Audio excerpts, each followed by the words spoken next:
Olá, abençoados! Graça e paz, bem-vindos ao canal da Graça Pura, sejam todos bem-vindos. Agora é a hora da palavra. Vamos falar da Bíblia agora. Então, queridos, a Bíblia, em termos proféticos, é um livro de repetição. Paulo já sabia disso, Paulo falava que, olha, eu sempre falo as mesmas coisas, porque é segurança para vocês. A Bíblia sempre fala das mesmas coisas. E as profecias bíblicas, Deus deixou uma assinatura nelas. Deus deixou para que hoje nós pudéssemos interpretá-las sem trazer para os dias de hoje. A Bíblia repete, meus irmãos. As profecias bíblicas são repetitivas, elas têm um padrão. E você precisa saber disso. O que você vê acontecer em Gênesis, você vê em várias ocasiões na Bíblia. Principalmente quando acontecia uma catástrofe e chegava o novo de Deus. Vocês querem ver um exemplo disso? Noé. Deus disse, Noé, constrói uma arca. Esse era o evangelho de Deus dado a Noé naqueles dias. E o que ele fez, Noé? Construiu a arca. E ele foi lá anunciar ao povo que o fim estava chegando, o fim dos tempos, para aqueles dias. E o que houve? Aconteceu o dilúvio. E o dilúvio destruiu o planeta Terra? Não. Destruiu as pessoas que não deram ouvidos a Deus. E quando Noé sai da arca, pisa em terra seca, Deus repete o mesmo que fez em Gênesis. Novos céus e nova terra. Noé, cuida e cultiva. Da mesma maneira, foi quando o Egito foi exterminado por Deus. O mundo havia chegado ao fim naqueles dias. Mas o mundo cósmico acabou após a passagem do povo no Mar Vermelho? Claro que não. Quem acabou foi o Egito.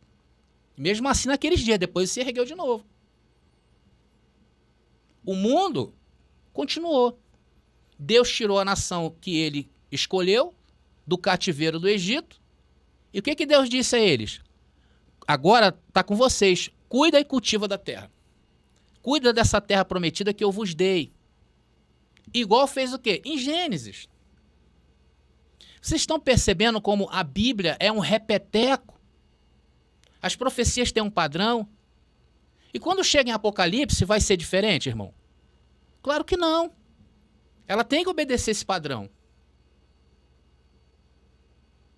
Porque quando o homem sai de algo em que ele se meteu de ruim, isso de uma maneira geral, quando um homem cai em alguma situação adversa, a primeira coisa que ele pede a Deus é o quê? Senhor, me dá uma chance de recomeçar. Senhor, deixa eu recomeçar. Às vezes a pessoa está com boa saúde e começa a gastar a saúde dela, começa a beber, começa a fumar, começa a comer gordura. Aí cai no leito. Senhor, me dá a oportunidade de recomeçar. Não é assim? Aí Deus dá a oportunidade para a pessoa. Agora cuida e cultiva. Então é isso que acontece na Bíblia. Você está entendendo, irmão? Agora, preste atenção nessa parte da mensagem, que é a parte final. Como eu falei que a Bíblia ela traz repeteco, eu vou mostrar a vocês duas passagens bíblicas que elas são as mesmas coisas, só que em tempos diferentes, tá legal? Uma aconteceu em 586 a.C. e a outra aconteceu em 70 depois de Cristo. Uma aconteceu em 586 e a outra aconteceu no ano 70, mas ela fala da mesma coisa. Eu falo de duas profecias. Uma no Antigo e outra no Novo. Um repeteco. É lá em Ezequiel capítulo 23 e em Apocalipse capítulo 17. Anotem esses dois capítulos que eu estou passando para vocês. Depois vocês façam, vocês mesmos um paralelo, leiam, que vocês vão ver que são as mesmas coisas. Eu não vou aqui para a gente ganhar tempo, não vou mostrar. Então, abençoado, ambos os atos, tanto lá em Ezequiel 23 e Apocalipse 17, ambos os atos cometidos levaram a uma tragédia. E como eu falei para vocês, que a Bíblia, ela trata sempre Deus como se relacionando, é um relacionamento, é como se fosse um casamento. Deus e os homens. Deus e a nação que ele escolheu. Geralmente aponta a Bíblia Deus como homem e a mulher como, no caso, Israel, o povo escolhido. Eu não quero aqui trazer esse conceito bíblico como eu avisei a vocês, Mas eu quero avançar nesse conceito.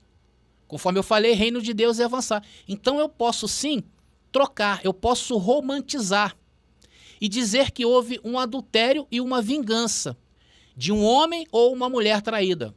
Lembrando que eu estou falando das duas profecias em tempos distintos, que é a mesma coisa.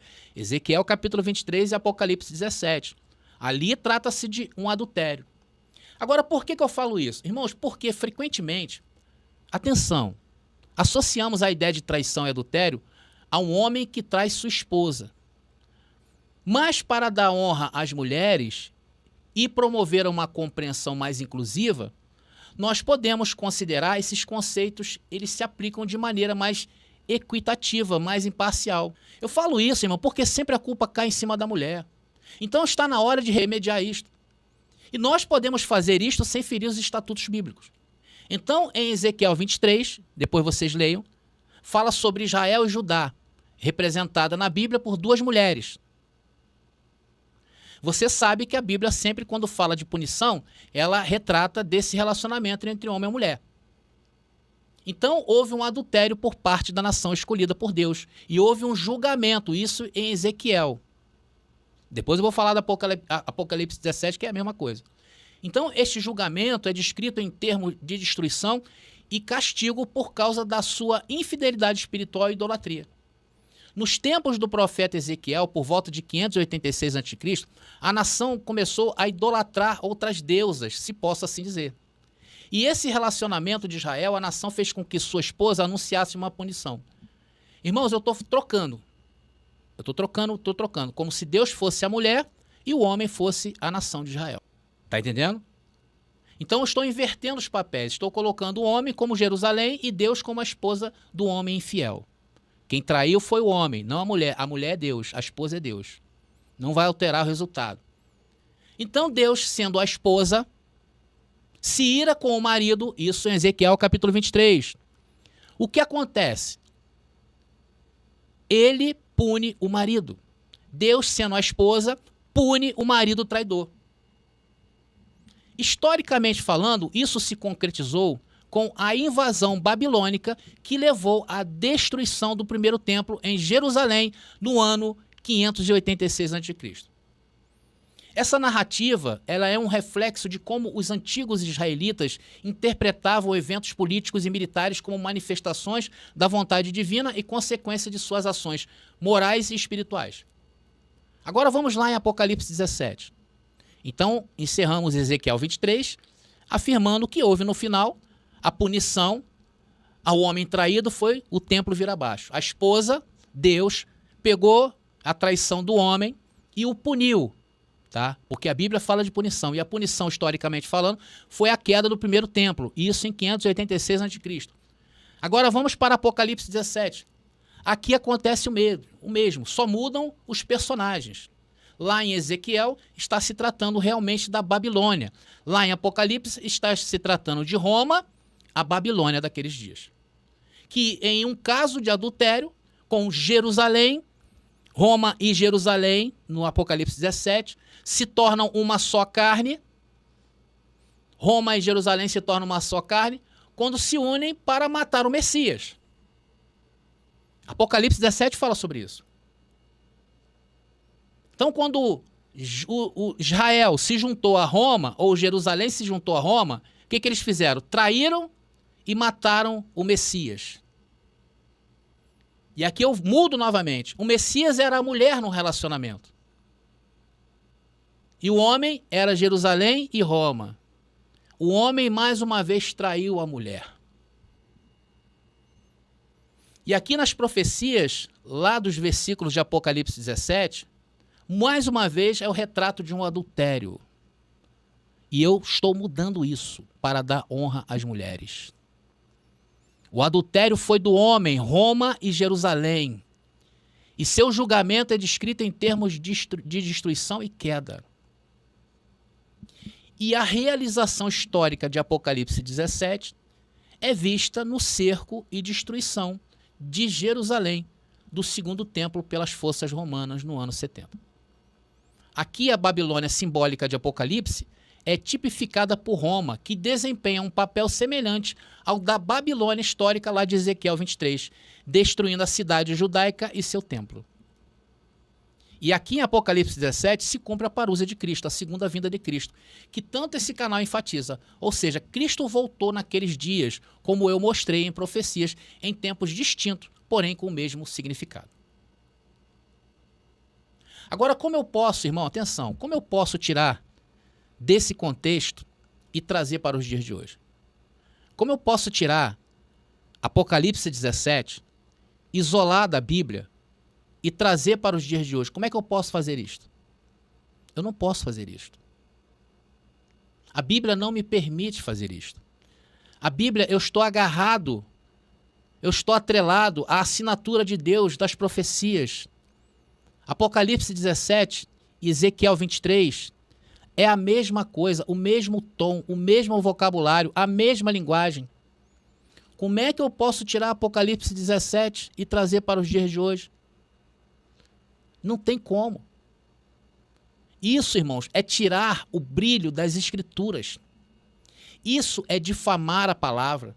Isso é passar por cima de tudo que a Bíblia nos apresenta. Irmãos, o que tem a ver, atenção, um possível castigo de Deus para os dias atuais? Me fala. Se Jesus já veio cumprir o seu plano, Jesus nos levou a uma posição de perfeição espiritual. Romanos capítulo 5 diz que por meio de Jesus temos paz com Deus. Nós temos paz com Deus. Como eu posso imaginar um castigo de Deus para os dias atuais, irmão? Não existe contextualização bíblica para isto. Então, nestes dois pontos que eu falei para vocês, tanto em Ezequiel quanto em Apocalipse, o templo estava de pé naqueles dias. O símbolo da aliança de Deus com Israel. Símbolo do casamento de Deus com a nação de Israel. Irmãos, se eu trazer para os dias de hoje, isso não faz sentido nenhum. Porque a aliança que estamos vinculados a essa aliança, a nova aliança, ela não tem laços carnais. Ela tem laços no espírito. E é isso que nós estamos aqui neste canal anunciando dia e noite. A Bíblia, irmão, ela tem um contexto com começo, meio e fim. Não existe puxadinho da Bíblia. O que existe é entendimento. O que existe é compreensão. O que existe é revelação daquilo que Deus fez com Adão. Deus criou o primeiro homem, criou o jardim e disse: cuida e cultiva. Essa é a missão nossa hoje. O mundo não será destruído. A segunda vinda de Cristo foi para aliançar-nos, nós, a Ele. Nós estamos aliançados com Deus, o Deus dos deuses, o nosso Cristo querido. Então, abençoados, nós chegamos aí ao fim de mais uma mensagem. Eu creio ter sido claro nas questões que eu fiz questão de trocar, porque a Bíblia, por padrão, ela apresenta sempre Deus como em um relacionamento, conforme eu falei para vocês, de marido e esposa. E a Bíblia fala que Deus é o marido e a esposa é a nação que ele escolheu. E a nação sempre traía Deus. Eu inverti isso. Eu coloquei Deus como a esposa de um casamento e o marido infiel sendo a nação de Israel. Isso, irmãos, é para tirar um pouquinho do peso que existe em torno das mulheres. Eu quis incluir as mulheres porque elas sempre são fadadas. Vocês sabem, a questão de violência, a questão do homem achar que a mulher é posse dele. A mulher não é posse. A mulher não está atrás em um relacionamento. A mulher está do lado. A mulher é ajudadora. Então nós precisamos ressignificar isto. E eu posso fazer isto sem ofender os estatutos bíblicos, ok? Então nós estamos chegando aí a fim de mais uma mensagem. Então se você mais uma vez aí gostou das nossas interpretações, tem gostado desse canal, se inscreva hoje mesmo, tá legal?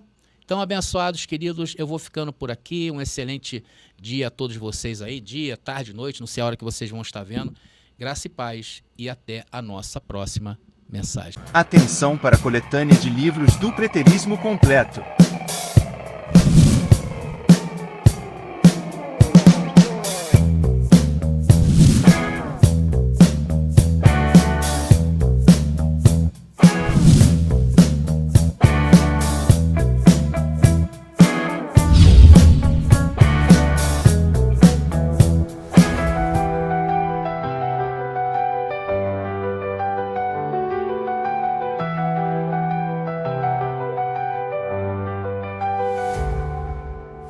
Dizem que olham pro céu esperando um sinal, mas não sabem que já aconteceu.